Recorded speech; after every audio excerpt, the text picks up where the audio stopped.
Okay. All right, here we are. Dror. Fantastic seeing you here in Vegas. It's where we meet. I know. In front of the amazing, taller this time, modular booth. Yes. Yes. It's phenomenal. I love the colors. I think I mentioned that before. You know what I love more than the colors though? And I've said this before, the team inside. The team is amazing. The energy in there? Yeah. It's incredible. We're very lucky, and we don't take any of it for granted. We have a great team. Being on at a trade show, working a trade show is really hard, and the energy and the impact that they have is phenomenal. Yeah. And so for those listening and watching, they probably hear a nice buzz. We're on the show floor at Business Hall at Black Hat in Las Vegas. Hacker Summer Camp is upon us, and we're here with Dror and the Coro team. We're going to talk about platforms today. Platforms it is. Right? Yes. Let's do that. I actually, if I may, I'm going to put these on. Definition of a platform. Let's go. It's a fundamental architecture that serves as a foundation or base upon which other applications, processes, and technologies are deployed, managed, run, organized, orchestrated, all that stuff. I think, and we were kind of joking about this table, if this table was built on a platform or a base that was a bunch of sticks loosely put together, It wouldn't work. it wouldn't work. We'd be kind of leaning and falling over on each other. So let's, I'm going to put these away so they're not distracting. Let's talk about platforms. And for those listening and watching, they probably hear this term a lot, right? Every organization they're dealing with has a platform of some sort. Everybody has a platform now. Everybody. Yes. It's amazing. It became the buzzword this year, and we built Coro as a platform and have been a platform for 10 years. And it's kind of funny to see everybody now catching up and trying to pretend to be a platform. But really, you know, I view things a little bit differently. I think that what's happening in the industry is buzzword chasing, a lot of it. So a couple of years ago it was ZTNA, everybody was ZTNA, everybody was Zero Trust. Then it was AI, everybody was doing AI. And now it's platform. So everybody's doing platform. Everybody. An email security provider suddenly is a platform. An endpoint protection company is suddenly a platform. That's not a platform. No. That's integration of stuff that you have, and hopefully it works well together. Yeah. So your definition of a platform? My definition of a platform is an engine that has a set of tools on top of it that work seamlessly together using a single pane of glass, a single endpoint agent for all of them, and of course a single data lake that shares all of the information across all of the different modules. And what we are seeing is folks that are trying to pass their point solution off as a platform and really making the customers creating confusion in the marketplace about platforms. Yeah. And I think, I don't want to say in fairness, but let's be honest. I mean, if you're a large organization, large security company, and you have a bunch of stuff, and you want to make life easier for your customer, you probably want to build something that brings it all together. The problem is, that's yet another something that the customer has to also deploy and manage and maintain, and it probably very loosely connects stuff together. So if you're doing it after the fact, if it wasn't built from the ground up with the thinking of automatic integration, of seamless turning on and off of the modules that are on top of the platform, it's not really a platform. What I call it is an invoice platform. Why? Because you get a single invoice from the vendor with all of the stuff that you bought, and I'm not belittling that. That's a good thing. To be able to consolidate and get a single invoice where you probably can negotiate a better price point if you're buying more stuff from the same vendor. But to use some examples out there, when CrowdStrike says that they're a platform, but their email is Proofpoint, how is that a platform? How is that a platform? Yes, so on the invoice, it's going to be a single invoice from CrowdStrike with their endpoint protection parts and Proofpoint as the email, but it's not a platform. The two tools are not fully integrated. They don't talk to each other. They don't share information. They don't inform each other of the actions that the users are taking. A real platform actually has eyes on everything and shares the information across all of the different modules, whether it's the user protection, the endpoint protection, the network, the cloud, the email, the data, all with a single engine running underneath it. That's a platform.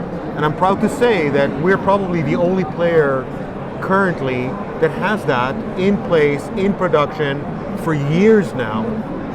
And what we have been doing is we have been adding modules yearly to this architecture, and the beauty is that these modules automatically talk to each other.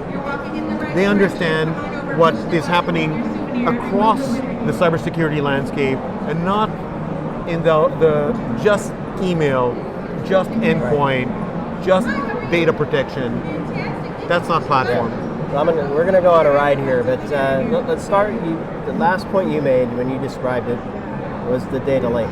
Yes. And for me, I mean, it's all important, but for me, that's a big part of this. Absolutely. Because in that data set, not sets, data sets, is all the stuff, each part of the system, everything in the platform needs to do its job at a scale, efficiently, in the best way possible, with little impact on the resources. So let's talk a bit about that data piece of this. Yeah. So the way we think of this, and the way we think platforms should behave, is every module that sits on top of the platform performs two roles. Role number one is it's a data collector. It's a sensor that feeds the data into the platform of what it sees. And sometimes what it sees is not a threat, but it's information that might inform another module of, hey, something really unusual is happening there that is impacting me. Yep. That's a real platform. So many times we don't need that data because that piece doesn't care. So we're not going to collect it because why? It's going to overload the data storage. Data is power. Yep.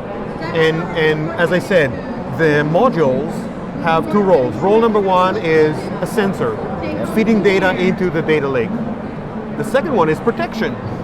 Get information from the data, whether or not you created that data as a module. Yep. So if I am the email is a great example. Okay. Because if you look at email protection today, the email providers out there, they're looking at email protection from a malware, ransomware, phishing, spear phishing perspective, right? Which is great. Yep. But a BEC attack, business email compromise attack, doesn't start there. It starts with a credentials compromise. Yep. So if a different system that doesn't talk to the email platform is looking at credential compromise and doesn't feed the information into a data lake, the email platform will not know it. The email endpoint, the email tools, the email security tools won't know it. In our world, because our credentials information and anomaly detection is feeding into the same data, the email protection looks at it and goes, wait a minute, that user is probably not who they seem they are, and that email that just came out, which looks completely legit, is not legit, and therefore I'm flagging it and I'm taking action. Yep. If you're not a real platform, if all of those different sensors are not feeding the same engine that makes decisions, then you're a tool set. You're a bunch of tools that happen to be on the same invoice and probably are using 4 different endpoint agents that now I, as the customer or as the MSP partner of ours, need to deploy and maintain and manage and deal with interactions between those agents. A real platform is modules that talk to one engine, one data lake, that present themselves on a single pane of glass and manifest themselves on a single endpoint agent, regardless of the device they're on. Yep. So talk to me about, so there's the data in and out. We know email data is not the same as credential data, not the same as the firewall feed, right? When there's somebody who has a bunch of parts and they're pulling them together and they're trying to get this data from the device, from the sensor or whatever, and then into a place where it can be accessed and retrieved, there's many times a challenge in understanding what's in the data and how to actually make proper use of it. And so in my old world, it was a connector that would take some data and transform it into something else. And in that, you probably lose some context. Or absolutely. So talk to me a little bit about how you kind of maintain integrity across all of this. So the whole idea is the collection of data happens natively at the sensor. So at our email protection module or at our endpoint protection module or at our data governance module, they collect the data and they feed all the data into one very, very large data lake. On top of that, there is an anomaly-based detection platform that is part of the engine that looks at anomalies that are happening. So we're not looking at the data from the perspective of if then that, but rather we're looking at this as an unstructured, unsupervised machine learning environment that looks at the data and understands when something anomalous is happening, and then informs the appropriate engine, the appropriate module of that anomaly. So if it sees an anomaly that starts at the credentials theft and continues in email, it's going to raise a flag to these two modules, and these two modules will now take action, which again means that the operator doesn't need to spend time chasing events. Right. That's one. And two, the architecture here eliminates time criticality. You and I both know that when an event happens, by the time an operator acts on it, that time is critical. A machine reacts in milliseconds. And therefore, we removed that time criticality issue from responding to critical alerts. It's funny because in the last 2 weeks, we've been part of Black Hat actually, we've had a number of conversations around metrics and what does it mean to succeed with a security system and a program. And time is critical, but the decision that's made, at least in my perspective based on the conversation I had, is equally critical. If you make a decision that's bad, a false positive, and you respond in a certain way, or if you set a firewall rule that doesn't, it may stop that particular attack, but then affect other parts of the business, you're now reacting in different ways. So there's a whole chain of things, not just can I respond more quickly, but that's important as well. So talk to me about kind of the response. I want to speak to the MSPs now, who probably struggled with this for years, trying to find a solution that actually helps them respond. Right? Well, first identify and respond in time, but in a way that's appropriate for the business, not just appropriate for the technologies they happen to pick. So, as you know, we are a channel-first company, and most of our revenue comes from our partners, MSPs, MSSPs, VARs, and so forth. And the one challenge they've had was, even if they had built a security stack from point solutions and they're actually the platform. They become the platform because they're masking the complexity from the end customer, but they need to manage that complexity.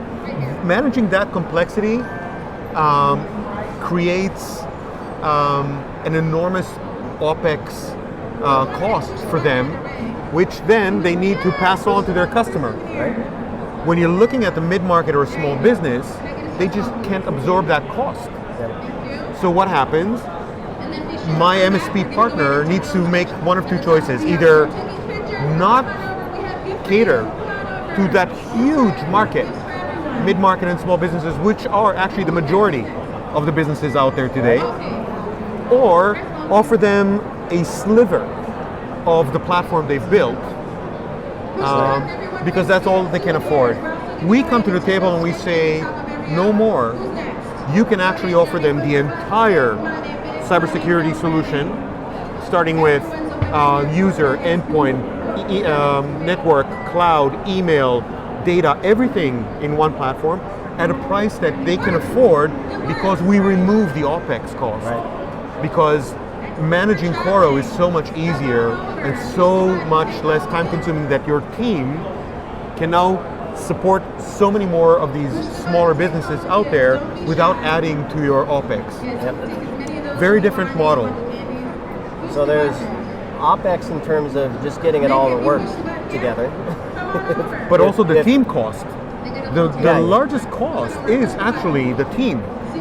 For an MSP, once they've built the stack, that's sunk cost, right?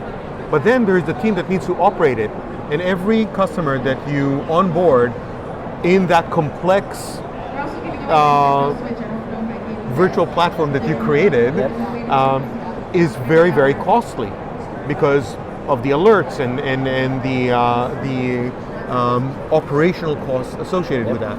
But with us being a real platform that does all the work, not all the work, but the vast majority of the event chasing on its own, through very smart automation, it basically means that you don't have that enormous onboarding cost of a new customer.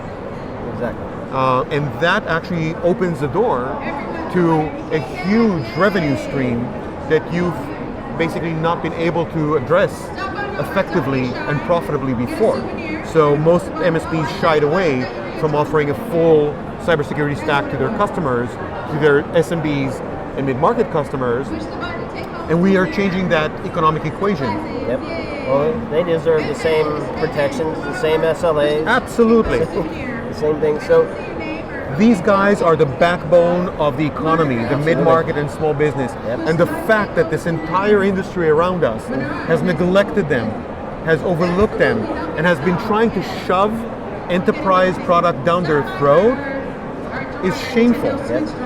We're here to right this wrong, basically. I love it. And we're doing it, and our growth is showing that we're doing it in the right way. So let's keep talking to the MSSPs. Sure. Because we're about to wrap here. So I want to leave them with something they can think about.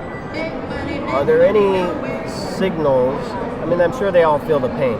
Are there any pain points that you think would resonate with them, those that are listening and watching? Or any signals that say you may have built this virtual platform, but if you look at how you're doing things, you might spot that this is happening, and you can fix that. That's not what you have to deal with, right? You don't have to settle there.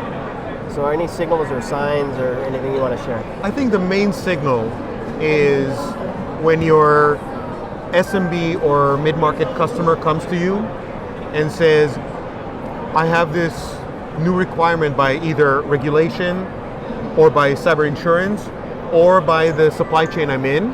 Right. Because normally our guys are somewhere in the middle or the bottom of the supply chain, and the folks at the top of the supply chain are now dictating cybersecurity mandates. So when this guy comes to you and says, hey, I need to now comply with this or do that, this is an opportunity to tell them, don't worry, I got you covered, I have Coro for you. Yep. And I have an SLA to back it up. And I have an SLA to back it up. It's fantastic. Well, Dror, it's always great to chat with you. Always a pleasure to And speak I with you. love this story, and I love what you're doing, and I like that you're writing this wrong, as you said it. And I hope more and more small and medium businesses get to enjoy the value of Coro. And the partners that serve them. And the partners that serve them, exactly. Absolutely. Exactly. So thanks everybody for this brand story, and hopefully you'll stay tuned. Please do connect with Dror and the team. Trust me, you'll appreciate the energy, and it all comes back to the great platform that they built and the solution that they have to offer through their partners. Dror. And you can find us at coro.net, coro.net. Perfect. Thank you. Thank you.